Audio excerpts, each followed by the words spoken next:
This is the phrasexual flag. It represents everyone who's phrasexual. In other words, those who only experience a sexual attraction for people that they are not in a close emotional bond with. And Dr. Fauci, who I actually got along with, he's a nice guy. He's a great promoter, you know? Not a great doctor, but he's a hell of a promoter. He likes television more than any politician in this room.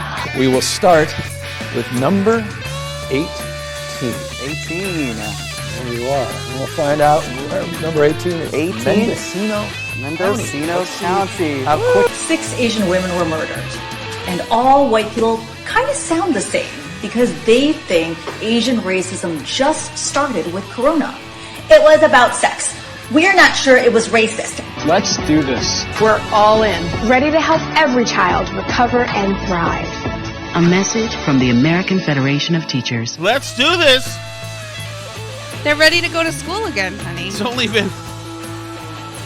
In September. In September, they're ready to go to school. That's right. As long as your child is vaccinated and has a mask on, they're willing to perhaps return to some semblance of normalcy in the schools. Right, and as long as as Congress passes the legislation that they want passed. Exactly, and whatever other demands they have. You remember last year, it was right before the school year started that suddenly the unions rejiggered all of their demands, and so school systems were screwed. But it doesn't matter because that particular school system runs the United States of America. The teachers' unions, they're the final arbiters of what happens and when. It is certainly not 5'2" Fauci, and it is certainly not Walensky. It is the teachers' unions that tell us. That is the teachers' unions that after the CDC head says that vaccinations are not necessary for people for schools to be open, the teachers' unions call up, and Jen Psaki says, the very honest Jen Psaki tells us, no. That was her personal opinion that she was saying when she said that, which is absurd, is a record-breaking, brilliantly dishonest thing for a press secretary to say, and if you had a working media, they would report that, but they're not reporting it. Today, actually, for the first time in my life, I actually saw 2 people having sex on CNN. And really? Yeah, I've never seen this before, and I have actually audio of it. This is remarkable. This is the CNN. This is the CNN media editor, media expert, chief analyst, Brian Stelter, who is a fat, and Jen Psaki.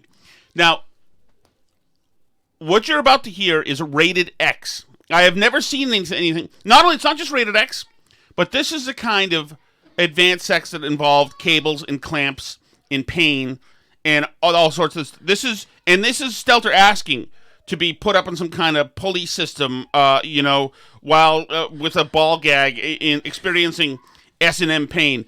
It is. I've never ever heard a media organization solicit. Admonishment, solicit, a spanking? Yes, exactly, Alice. Exactly. This is incredible. Here we go. Jen, thanks for coming on Reliable Sources. My pleasure. Busy summer ahead, infrastructure, election reform. What does the press get wrong when covering Biden's agenda? When you watch the news, when you read the news, what do you think we get wrong? Can you please clamp these battery clamps to my nipples, please? And, I want you to tase me in the groin, please, Jen. Slap me around and have your pitted bull attack me, please, Jen. Please tell us what we get wrong. This is... What the... She must have been like, wait, did you just cede over your show to me to yell at you? Okay, I had 6 different... deflection talking points available about real issues, but okay. Jen, how are we underserving you? What can we do to better bolster the communications for the administration? I have never seen something so this dirty. That's not when you worked in newspapers. That's not what you would ask politicians when you had meetings with them. To tell you the truth, Alice, I worked with a couple of editors who, if we had the mayor of Boston in or the governor, and I had asked that question, who literally would have thrown me out of the 6th floor window in the Seaport District and watch me splat on the ground. I wouldn't. I can't tell. Excuse me, I don't know Mr. Mayor. What? I don't know. What if we reported on Mark? If you ran the paper, how would you have done it differently? What are we missing? How are we messing up coverage for you? How can we get better? Oh my God! And you should see Stelter there while she's whipping him with his pursed up little lips in this. I have never seen something so dirty. I've never seen. That includes my Himalayan salt lights. I know they weren't. That includes a short video involving 2 ladies in 1 cup of something. This was dirtier. What I saw right here, Alice. This is the worst, most egregious thing I have ever seen. I cannot believe it. What are we getting wrong? Oh my God. Well, look, I think some of our muscles have atrophied a little bit over the last. She almost is laughing here because she's never had somebody roll over and present to her. This is crazy. Well, some of our muscles have atrophied. She's like the substitute teacher saying, guys, some of our math skills over the summer got a little soft. When she's saying some of our muscles atrophied, she's saying some of your muscles atrophied. Yeah, but he works for her. He's on her comms team, so that's why she can say our. Right. Last few years, and there isn't a lot of memory, or recent memory, or longer memory on how long. Did you hear him? He made a little noise. Memory, or recent memory, or long. Well, look, I think some of our muscles have atrophied a little bit over the last few years, and there isn't a. You see him? Mm-hmm. Well, okay. What hell is raining towards us right now? What is going on down there? There is just a fireball of chaos and crying kids happening downstairs. Alice will find out. So listen to the Stelter's little noises he makes. That's very thoughtful. Well, Brian, you guys are acting like total, complete and utter owned bitches to begin with. Tell me more. I think we get wrong. Well, look, I think some of our muscles have atrophied a little bit over the last few years, and there isn't a lot of memory, or recent memory, or longer memory on how long it takes to get legislation forward, or how messy the process.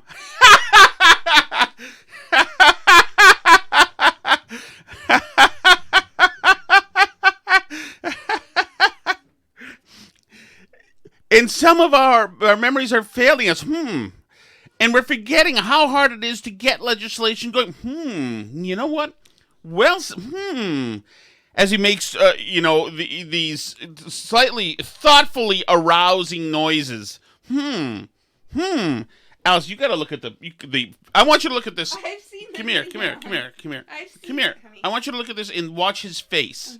Okay. Watch it. This is his orgasmic looks as she says this. When you read the news, what do you think we get wrong? Well, look, I think some of our muscles have atrophied a little bit over the last few years, and there isn't a lot of memory, or recent memory, or longer memory on how long it takes to get legislation forward, or how messy the process of negotiating and the process of getting legislation across the finish line can be. So we understand everybody's always looking for it. You hear? We know, we understand you guys are asking about timelines and this and that, but that's one of the things we'd ask you to correct. Stop having standards for getting legislation passed. It's really starting to bother us that you're asking those things. I know that your muscles have atrophied over the last 4 years, because I don't even know what the meaning of that is. She's suggesting that the media wasn't paying attention in the last 4 years.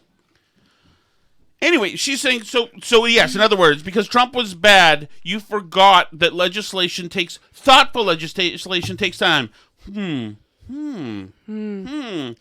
This guy is swallowing whole every load of BS that she is shooting down his throat. What? It's not, that's true. He's accepting every premise. Well, some of your intellectual muscles have atrophied. Okay, yeah. Because you forget that it takes time to do legislation. Oh, yeah. You're right. I did forget that. You're absolutely right. Whip me more. A deadline, a timeline, things like that. But at the end of the day, our focus is on getting these bills across the finish line, doing it in a bipartisan way if we can. And we certainly recognize that that can be messy along the process. So I don't know. Well, mostly what we found is that you dumb little prostitute floozies are idiotic in not getting what we're trying to tell you because you're stupid. And your little brains have atrophied over the last few years, if you even had brains. That's what we're mostly telling you, because you're naked shills in various forms of prostitutes, and we don't value. Thoughtful, yeah. That is interesting. I am a whore. Interesting, yeah. This is incredible. And he allows her then just to, to freestyle for the rest of the time. He's not going to say anything back to her whatsoever. A little bit over the last few years, and there isn't a lot of memory, or recent memory, or longer memory on how long it takes to get legislation forward, or how messy the process of negotiating and the It's like he's learning every time she tells him this. Understood. I'm processing this as truth as we speak right now in front of these people. Understood. Yes, all right. That seems like an action item for me. I'll get right on that. Yep. Okay. Yep. This is freaking remarkable. My process God. of getting legislation across the finish line can be. So we understand everybody's always looking for a deadline, a timeline, things like that. But at the end of this should be. I worked with guys at the Herald who were there for multiple decades who would have thrown a chair at her at this point.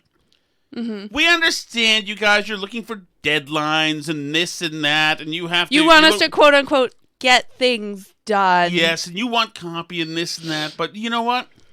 You're wrong on that stuff. We're in charge. We're really not accountable to you or the people watching you, okay? Because they've atrophied too, by the way, okay? Well, great point. Great point. At the end of the day, our focus is on getting these bills across the finish line, doing it in a bipartisan way if we can, and we certainly recognize that that can be messy along the process. So I don't know if that's the press getting it wrong. I'll leave you to the critique of that, Brian. But No, it is, Jen. You're absolutely right. Absolutely right. Oh, it is Jen with his ball gag and his... I think sometimes we forget how you to the critique of that, Brian. But he says... I think sometimes we forget how strange the last 4 years were, and when we return to a place where democracy is working, where we're talking with Democrats and Republicans, where we're trying to get bills and legislation passed, it feels foreign, but this is actually how it's supposed to work.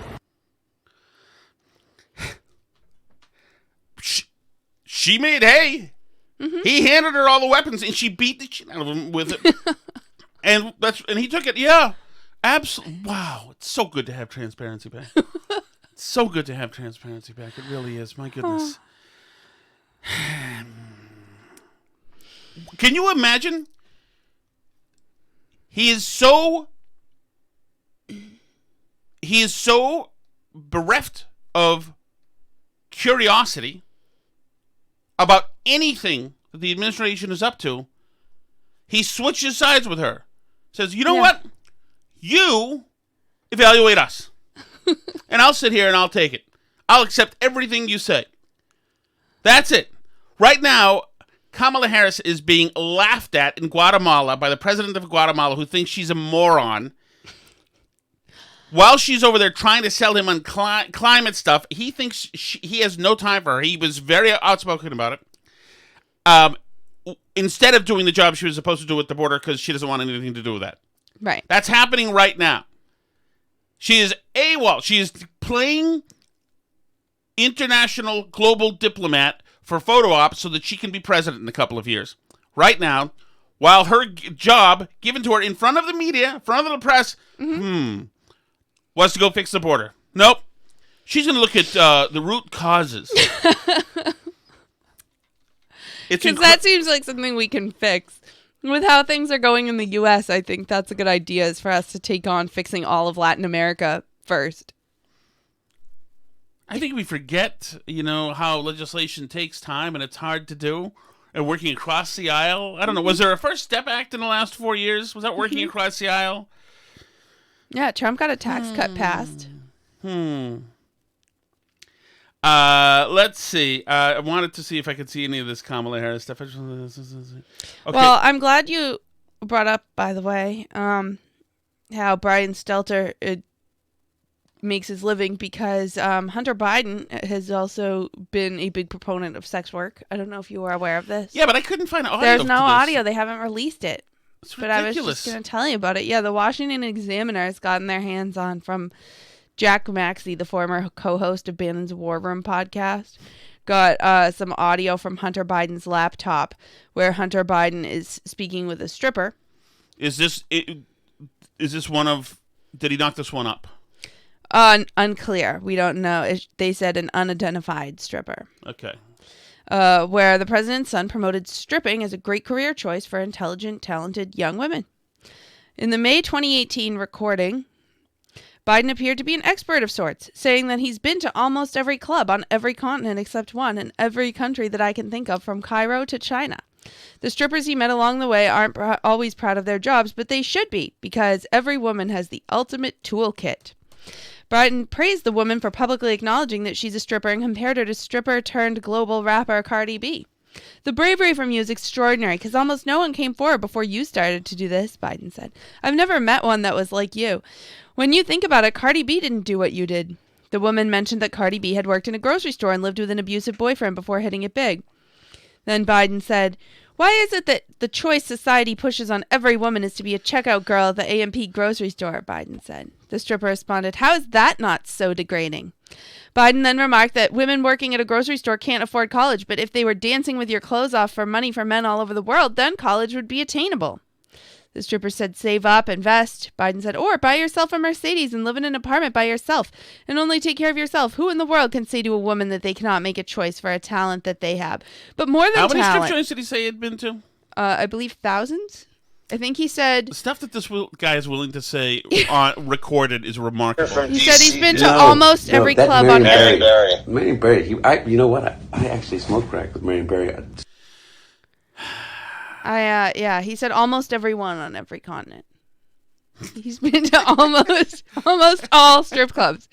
And then he said, it's more than a talent. It's something every woman has. It is the ultimate toolkit, the stripper interjected. Toolkit, Biden agreed. And women use it whether they're at the checkout line or at the club. If they're at the checkout line and they're not getting anything in return for it, they're not using it for anything but their own survival, protection against abusive men, protection from society. The women bemoaned the fact that being an exotic dancer is not exactly mainstream, but it is becoming more acceptable. You have people finally saying, oh, you're a stripper. That's cool. Maybe I should put strippers in my fashion show because they're real people too, she said. And they're pretty and they look good in clothes too. Biden said he's told every exotic dancer he knows that they should respect themselves, be proud, and not hide their career choice from relatives I'm sure they were or thrilled. employers. They were thrilled to get career life coach advice from the crackhead.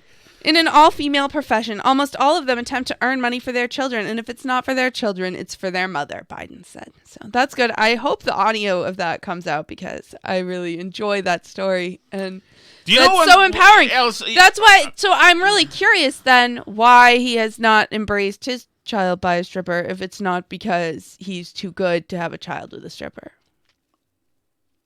I think it's a very, if he thinks it's such a great life choice and empowering and wonderful and they should respect themselves and they have dignity, why did he refuse to talk to the mother of his own child for months and years and pretend he didn't know her?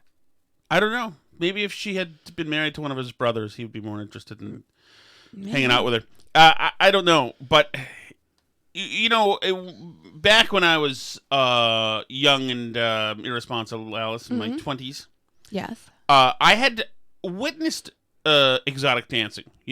Okay. The pack of street toughs I was hanging out with. Here and there, we would hop into a little place, and let me tell you one thing I found right off the bat. Mm-hmm. They were not interested in having a conversation whatsoever. It's certainly not one that wasn't being fueled by $20 bills. Mm-hmm. I can't imagine that this woman was thrilled to be hearing life coach advice from this guy. Mm-hmm. But that's fine. That's fine, Alice. You know? I was also very good to the girl at the grocery store. What does he mean in the toolkit? I think he means women being hot. Oh, I see. Okay. Oh, and it's not worth anything at the grocery store. Yeah, you're not utilizing it at the grocery store. Right. Okay. All right. Trump was back at it this week. I'm not thrilled to be playing his stuff, but I'll play it a little bit. I don't even think Biden is the dictator. If anybody knows who the hell is running that operation, could you let us know? Because I don't think it's Joe, but who the hell knows? Maybe it is. Maybe it is. So, I mean, he's obviously playing the hits. Funny guy. Right. The media, the Democrats, and the so-called experts are now finally admitting what I first said 13 months ago. The evidence demonstrates that the virus originated in a Chinese government lab. Couldn't say it. You couldn't say it. And Dr. Fauci, who I actually got along with, he's a nice guy. He's a great promoter, you know. Not a great doctor, but he's a hell of a promoter. He likes television more than any politician in this room. And they like television. But he's been wrong on almost every issue. And he was wrong on Wuhan and the lab also. Very wrong. Yada, yada, yada. So here's my feeling on the Trump stuff. I mean, he's definitely a funny guy. And he's just, when he jokes, it's cool. I've always liked it. But it's now a rerun. Right. I get it. So you don't think he's going to be the nominee in 2024? Oh, I don't know. He might be. People still like him. And he still polls well. But it's... I'm just... We did this. Yeah. You did the undoable, the unbelievable. You grabbed an election right out from the clutches of Hillary Clinton in the political machine. You did it. It was so jarring and such a huge, monumental, absolute dismantling. No, it's worse than dismantling. It completely... It was a nuking of political norms to have this done, and he did it, and it was unbelievable that he did it, and you saw how it reverberated because they tried to throw him out. The establishment in Washington D.C., elected leaders, bureaucrats, tried to toss him using everything that they could. They harassed him. They worked with the press to harass him. They manufactured all sorts of, not just a Steele dossier, but other stuff. They harassed people, his associates. They put his associates in jail. They did everything they could to have people flip on him. Everything that they could do. You had activist judges shooting down Trump legislation that completely mirrored Obama's, but with Trump, they could tell that his intent was malevolent. Right, like the travel bans and stuff. Exactly. Yeah. And all this stuff, they did everything they could. That just shows you how huge it was. Guy got in there, every other third Supreme Court justice died while he was there, and so he hired some Supreme Court justices, 3 Supreme Court justices. Right. Which was great. He deregulated the hell out of the country, which is fantastic. I thought it was good that he did the criminal justice reform that we talked about. Right. I was looking for him to do that before he got in there. I thought that he was uniquely positioned because he was so asymmetrical in politics that he was uniquely positioned to get some stuff done, and he did. He did some bold stuff. He was tough on the Russians, which was excellent. And he juked the economy. He was very pro-business. I like that. He was proud of low unemployment numbers. That's very good. He was very pro-Wall Street. Tax cuts were fantastic. People who tell us the tax cuts did nothing forever, and that's horse bleep. They like can't 80% of the American people got a tax cut. Right. Other than the coronavirus, well, the fourth year is when he tanked.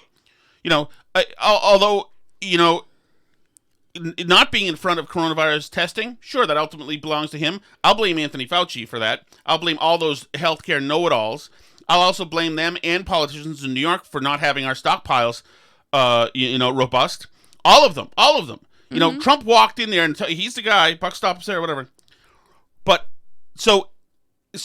but his communications during Corona, he's not a coronavirus kind of communications guy. That's not where he thrives. I understand what he was doing when he was trying to talk the virus down, and he was very he was very open about it. The Woodward stuff is horse bleep. Of course, Trump was saying, Fauci was saying, it's going to be more like the flu. Trump was saying it's going to be more like the flu. Right. Fauci and Trump were both being optimistic at the beginning. And why not? So we don't get coronaviruses and wear masks in this country. Not something we do till we did. Right. That's something that happened to other countries. So I appreciate the good stuff that Trump got done. His exposing of the media was something wonderful. And exposing of really half of the country's insanity and getting to see that they really are broken and what's in their hearts.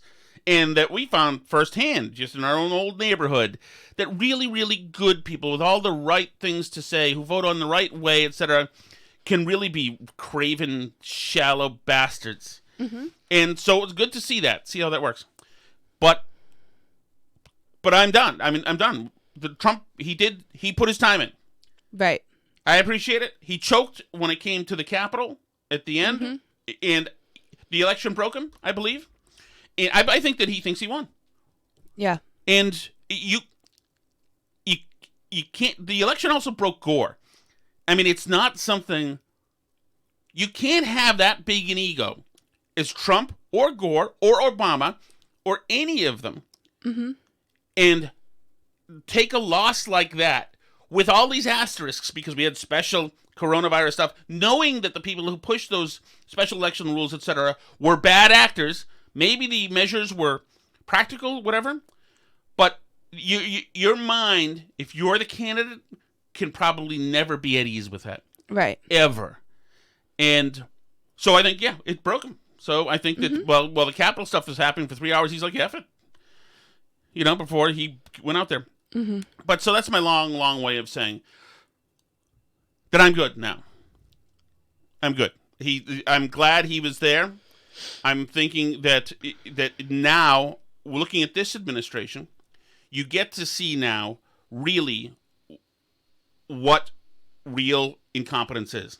And it's not just simply a guy mouthing off an Omarosa in a cat fight in the White House lawn with April Ryan and all the chaos. That stuff's chaotic and unstable, and there's it's not a clean run ship. Right. But the clean run ships are the ones you got to look out for, because the veneer of everything being A-okay and normality is back and the temperature's down, etc. That mixed with that messaging that the media is happy to tell you, wow, things are so different now. That messaging mixed with the pandemic, which is totally unknown, so people go look for elected leaders and these health officials, and say, okay, I'm going to have a leap of faith here. That leaves a huge cavern for the locomotive of New Deal leftist crazies to get their agenda done. Right. And which is what they've been doing. So that's my long. This is what? I'll play a bit of Trump here, right here, and you can tell that he and I have the same articulation and explaining a situation ability. We have no choice, actually. We have to get it done. Together we're going to defend our freedoms. You just take a look at what's happening.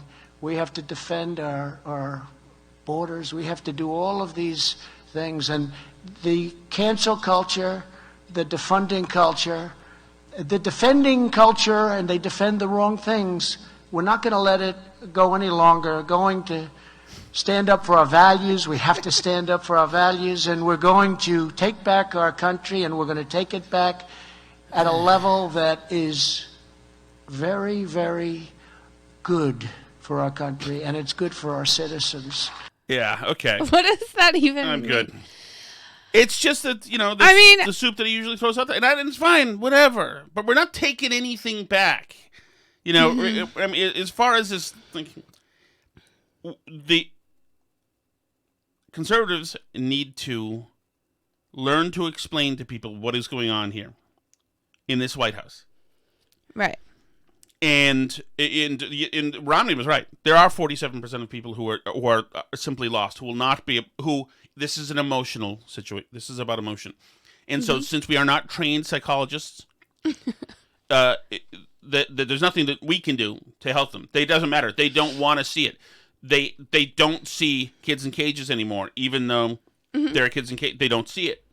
They choose. They're cafeteria realists. They choose what to see and what not to see. I'll have a little bit of that. I'll have, the wind turbines are coming. I'll see that. The kids in cages will pass on. The inflation will pass on.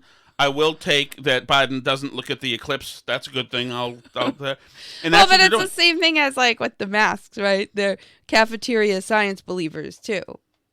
Yes. Right? Oh, totally. I'm pro-science when science tells me to be safe and wear a mask. But if science says it's safe not to wear a mask, then, I'm not sure that I'm okay with that. So it's cafeteria everything, really, at the end of the day. I mean, and studies on psychology bear this out, right? Nobody really goes into stuff totally pure without a belief system and underlying ideology with which they're interpreting information. Everyone interprets information, based on what they already think. They've done studies on this. Nobody really believes stuff based on the evidence. Everybody believes what they want to believe is true, and then they seek out evidence to underpin it. I don't know. That's the way that belief works, though. That's the way we know that human psychology works, is that people don't... I don't know that is... I think that is a generalization, and generally is correct. Mm-hmm. I think there are things that you can learn as you go. And you know what? I'll pick an example. Even though it came out of frigging nowhere, and it came surrounded by a lot of bad messaging as well, is the Tulsa massacre. Mm-hmm. This is this year's Juneteenth. Right, but I had no idea about the Tulsa massacre. Right. I certainly have been a consumer of social justice content and content from liberals and people who come out of the civil rights era. I hadn't heard it from them. I hadn't heard it from anybody at all. Right. And I had no idea. Mm-hmm. So, I've learned about this, and so far, everything I've read about this was a horrible thing. Right. A horrible, straight-up massacre that happened. So I was reading about this today, actually, because I was trying to learn more about the Tulsa massacre. And it's a tiny bit more complicated than that. I should change straight-up massacre. Cause it is.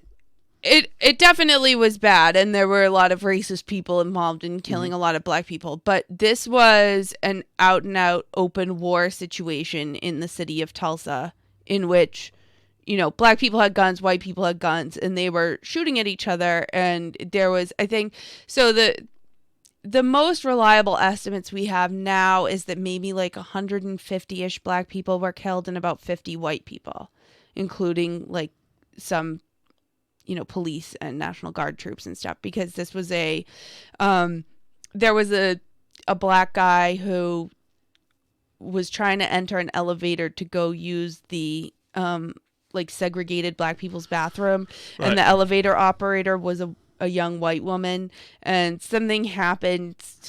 It's not really clear exactly what. Supposedly he tripped and fell and grabbed her arm as he fell, and she screamed, and then he was arrested for assaulting her. And right. then a crowd wanted to lynch him, so a group of black men went and got guns, about 75 black men, and were trying to keep them from lynching him.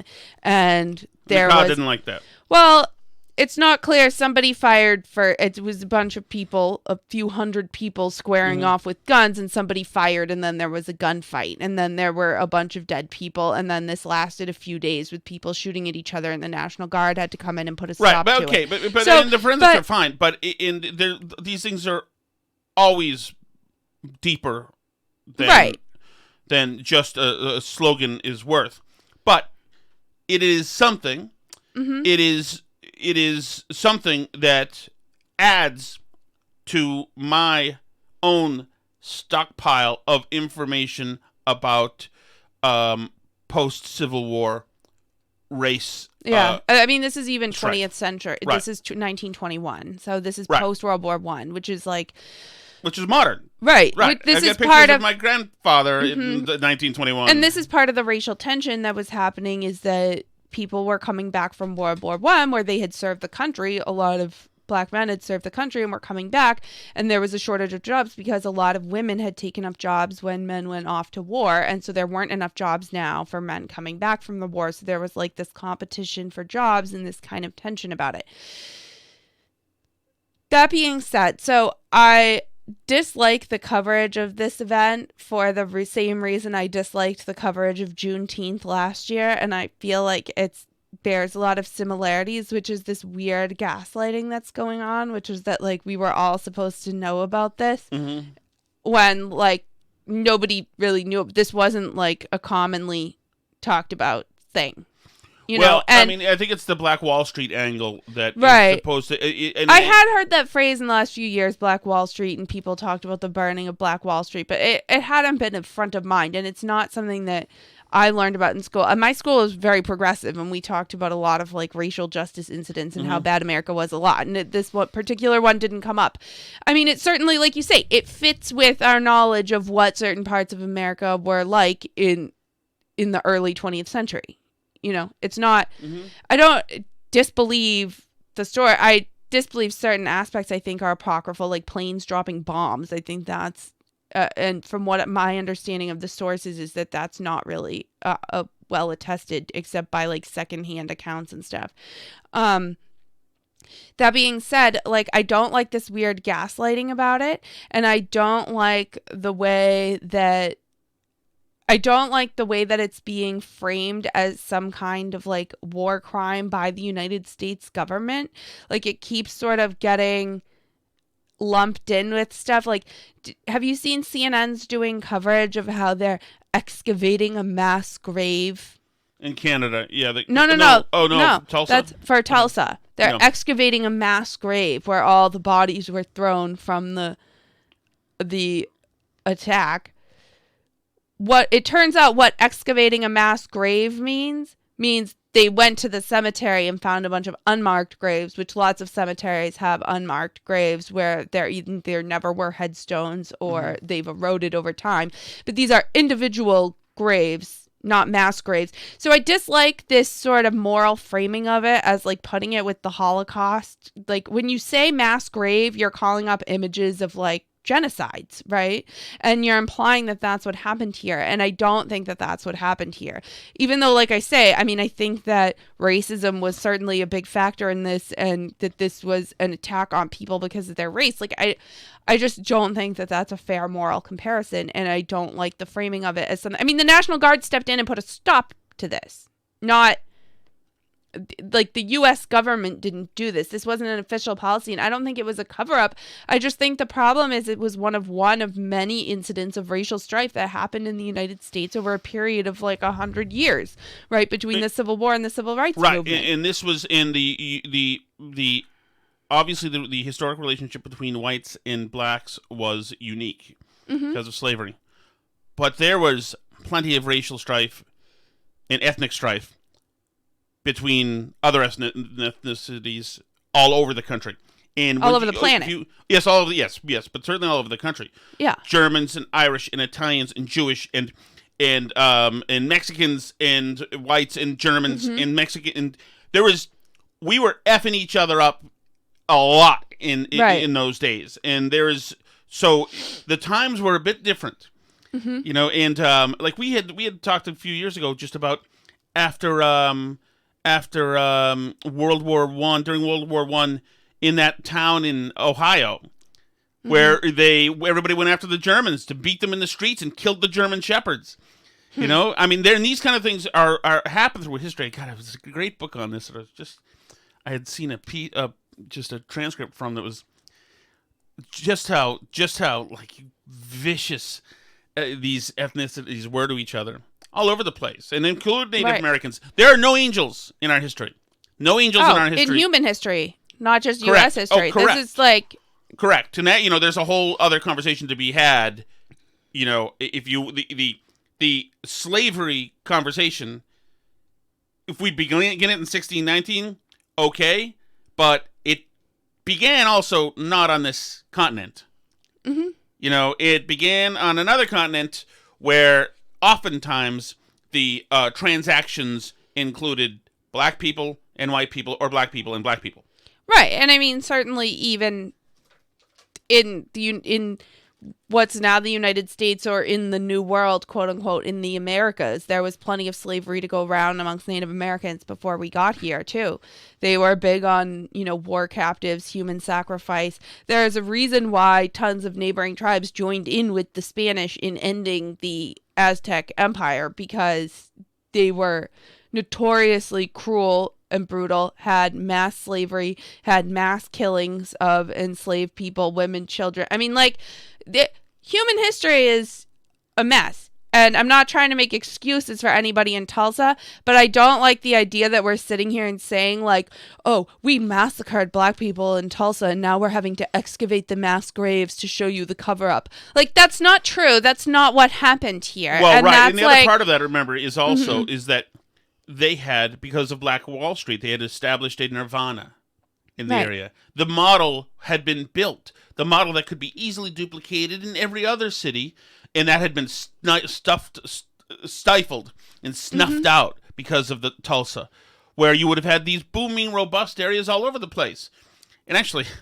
Well, and it is true also, another thing that's true about the Tulsa thing that I thought was interesting is that it is true that also after the area was burned down intentionally by people, they tried to then zone it out of existence. So rezone it so that none of the stuff could be rebuilt. And many people just ended up leaving because it was too much red tape and hassle to try and do it. So it's absolutely not an admirable episode, but I don't think there was some huge cover up. Like I say, I went to a very progressive high school where they taught us all kinds of bad things that America did, and that didn't make it onto the curriculum. I've got 3 minutes before I got to Dee Dee, so why don't we go to Dr. Aruna Kilanani, Alice, who's a good woke progressive, who's got some very, I find, healing... She's a professor at Yale, by the way. Or Yale Medical School, or she works there, one of the two. Anyway, she's Yale affiliated somehow.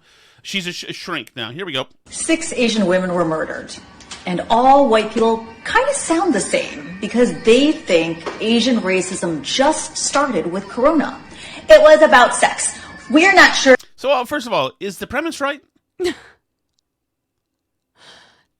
Right off the bat, they think Asian racism... So your straw man is already built off of crappy foundations. It was racist. This is new. We're offended. You are the racist. Yeah? So why didn't this mother go to a juice bar? Because he wasn't sleeping with anybody at the juice bar. Exactly. Or the opera. Or a yoga rejuve. Or a fucking... First of all, anybody who ever utters the words yoga rejuve is an asshole. Lacrosse game. White people won't see what is staring them right in the face. It will always be something else. They gotta protect the baby cubs of America. They're little white killers. Because it's who they all are and what they all have in common. It's America. What an a-hole. Yeah, well, this isn't a one-off for her. There also was a big article. She gave a talk at the Yale School of Medicine in April where she said that she had fantasies of unloading a revolver into the head of any white person who got in her way, and that she said she would walk away from the shooting with a bounce in my step, and that white people make my blood boil and are out of their minds and have been for a long time. She's not a psychotic at all. At all. She's not a psychotic at all. The lecture was titled The Psychopathic Problem of the White Mind. Okay, Alice, time for my friend Zoe Stroller. Zoe Stroller. On something also new I've learned, and you're saying that people don't believe their change of belief systems. Well, I'm on board with this. This is the free sexual flag. It represents everyone. The free sexual flag. Fray sexual. F-R-A-Y oh, okay, sexual. I'm sorry. You're fray sexual. Okay, well, I am now, too. This is the free sexual flag. It represents everyone who's free sexual. In other words, those who only experience a sexual attraction for people that they are not in a close emotional bond with. And they lose that attraction as they get to know the person. The blue and cyan stripes stand for strangers or acquaintances. The white stripe stands for loss of attraction. And the gray stripe at the bottom stands for any confusion about your sexual attraction. I'm all for it. So it's a sexuality where you only enjoy being with strangers. There's sexually. something. Yes. I'm doing this. I'm a free sexual. How is that a sexuality? And I want the flag, as a matter of fact. How is that a sexuality? Because you're fornicating with somebody, if it's a stranger, but the desire, it diminishes as you get to know them. Like, oh, your name is Tim. I like you less. I thought that was just being a jerk. No. So Alice. I don't think we should let, in particular, I don't think we should let men have that as a legitimate sexuality. I disagree. But I have to go. We have the American Federation of Teachers ad we can play really quick if you want. Sure, let's do that quickly and head out on that note. They have come up with a truly revolutionary, bold idea for schools. It's all coming together, and teachers and school staff have worked hard to get us here, securing federal funding, vaccines, and making sure public schools are welcoming and safe for everyone. This fall is back to school 5 days a week. We're excited to be with our students in person. As a parent, I had concerns, but with safeguards in place, I'm ready now. Let's do this. We're all in. Ready to help every child recover and thrive. A message from the American Federation of Teachers. It's only been 2 years. That's revolutionary, honey. In-person schooling 5 days a week. Wow, they must really love kids. Speaking of, this is D-Day, too. Talk about... Wow, yeah. Once again, these teachers, the same exact thing. Mm-hmm. Same as those soldiers. Oh, God bless the USA. As always, this is the Burn Barrel Podcast. You can find us at burnbarrelpodcast.com or Twitter at burnbarrelpod. We're also facebook.com/burnbarrelpodcast and Gab and Parler at Burn Barrel Podcast. You can also find us on YouTube. That's the Tom Shattuck's Burn Barrel channel on YouTube. And leave us a review on iTunes or wherever you like to listen to podcasts. We appreciate it. Thank you so much, everyone.